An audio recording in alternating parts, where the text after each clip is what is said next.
Hey guys, Young here. So today I got this amazing thing for you, amazing tool and amazing software for you guys. It's known as the Alpha Investor Calculator, where it does all the investing homework for you guys. Alright, so before we go ahead with what's this calculator about, sorry, my com is in front of me, that's why I'm doing this, right? So before we go ahead with what this calculator is about, let's go through some simple ground rules, right? So first and foremost, the first ground rule is that you do not overwrite any other cells other than B4, right?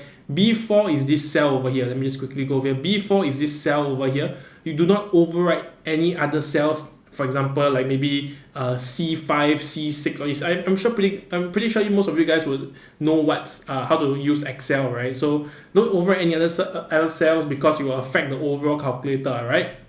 So only type in the ticker symbol you want. That's the only cell you have to touch, the ticker symbol, which is B4. Okay. Next is do not change your name, or else it will be hard for me to fix on my back end. So what happened is that down here, you can see, let me just bring this down over here. You can see that it's actually a front end. So it's actually a back end also for my site. So I can actually fix bugs and reflect on your site. Then I also can for example, I can do updates and more any other stuff to the back end, so it will reflect nicely on the front end. All right. So these are some simple and basic ground rules. Alright, so let me just quickly go through how to use this calculator, right? So once you're at this calculator over here, you can easily just type in a ticker symbol you want. So for example, you like type in, you like to analyze Apple. Alright, just type it in and you just wait a couple of seconds while you just maybe take a drink and watch the news or what. Just a few couple of seconds and you will reflect Apple's data. So yep, you can see Apple data is now reflected. This is the last closing price. We can see the confidence rating of Apple is 6.6. So we want to score above a 7 upon 10 before we enter the stock. Just like how when back in secondary school or what, or in poly or in uni, you want to score at least 70 upon 100 to get an A grade. So same goes for how we score stocks. So you want to get above 7.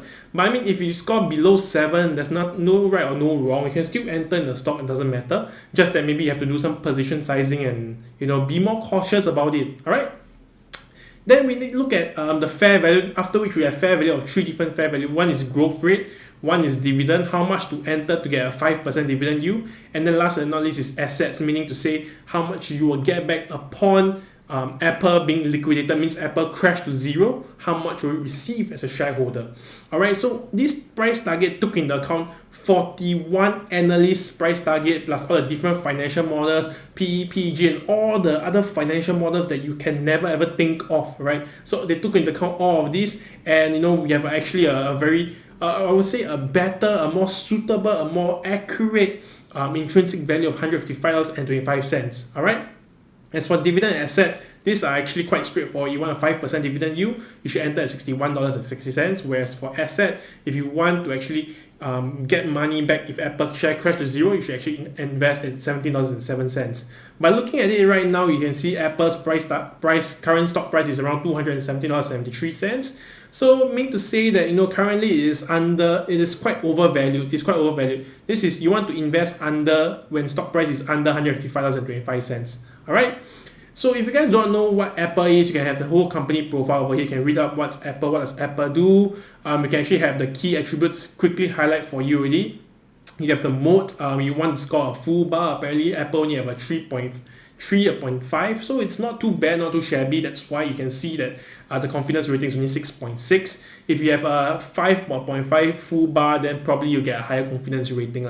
Alright, you can see Apple's financial health is good, leverage and liquidity is decent, not say very good, not say very bad, but profitability wise is very good. And last but not least, valuation is kind of bad because you see all of these things all overvalued at the moment. Alright, you can see the sector currently, it's in the hardware technology. So if you can't see the full screen, because my screen is small, my laptop screen is small, so I can't see the full screen. But if the screen is bigger, then you can see the exact full thing. Alright. Then you can see the market cap. Currently, Apple is near $1 trillion, $998 billion. PE ratio is 18.81. This explains the overvalued. PEG ratio is 1.95. Also explains why it's overvalued. Dividend yield currently at this current price is yielding around 1.41%. So that's why to get 5% you need $61.60. Price to book, you can also see clearly down over here. I don't have to explain so much. Alright. So EPS is current EPS at this current year, it's 11.51. All right, 11.51.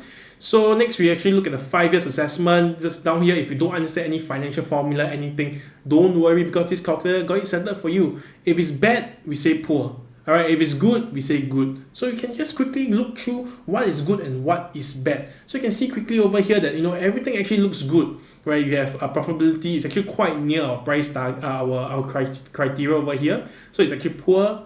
We have operating margins that's actually above 20%, which is what we are looking for. So it's good. We have net profit margin below 10%. We have actually 21.5%, which is good, right? Very, very good, in fact. We have positive income. Then we look at the earnings per share growth year over year.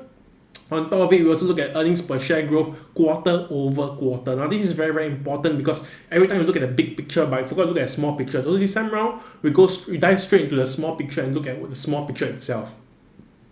So next, we have return of equity, return of assets over here.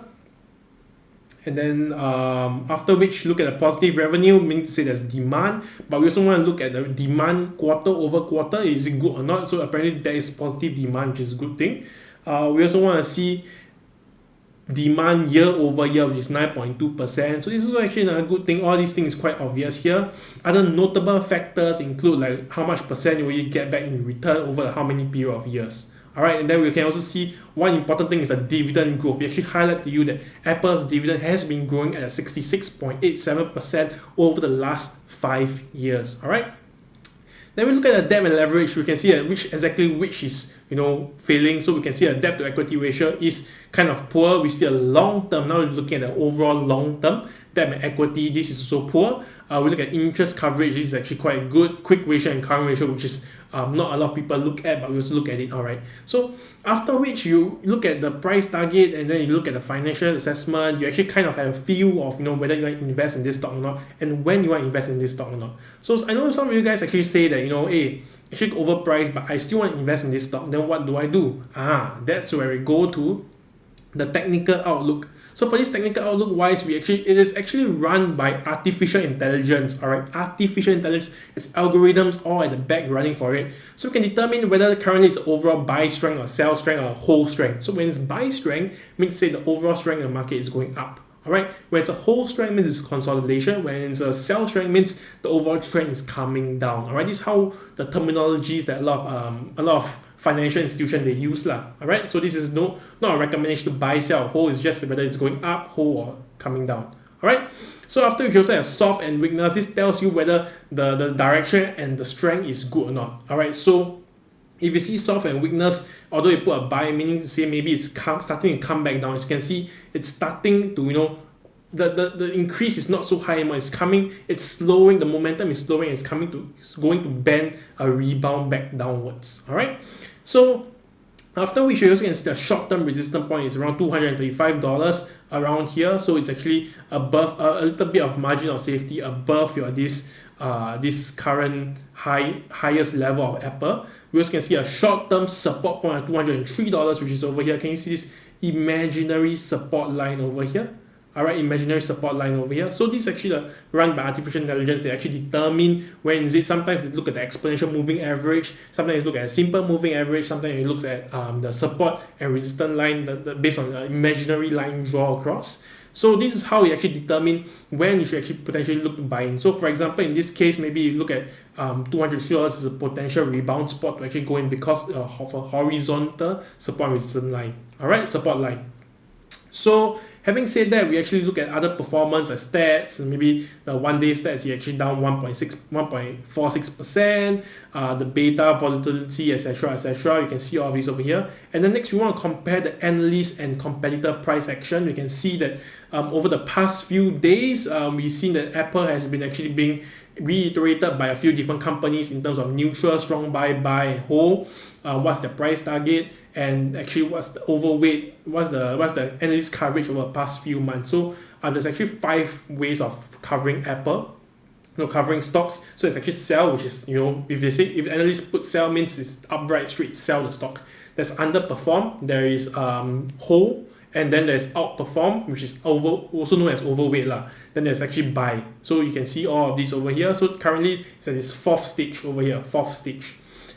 Then after, you can see some competitor. If you're looking at to invest in other competitors, for example, you're looking to invest in HP, P of 6.82, I can look to invest in it straight away. All right, straight away over here, just simply go up and type HP will do. But for this example, I'll look at specific stocks, like for example, like Twilio.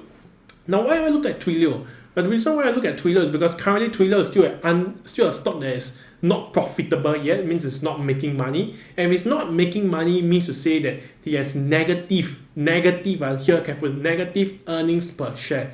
Now, if a company have negative earnings per share, then how do you actually analyze the stock? Because whatever you do, like PE, PEG, it's all going to fail, right? So how do you actually determine how to invest in a stock? That's where this 22 analyst price target actually take into a lot of factor, hold a higher weightage in terms of how we determine the intrinsic value. So, I mean, of course, we don't straight up take the analyst price target story, because there's still a lot of financial models running in the back and how we determine whether what's an appropriate margin of safety. And with that said, we actually have a price target of an intrinsic fair value of $92.42. All right, so this is actually very, very important, because I know a lot of you guys are trying to invest in stock that is actually not worth investing.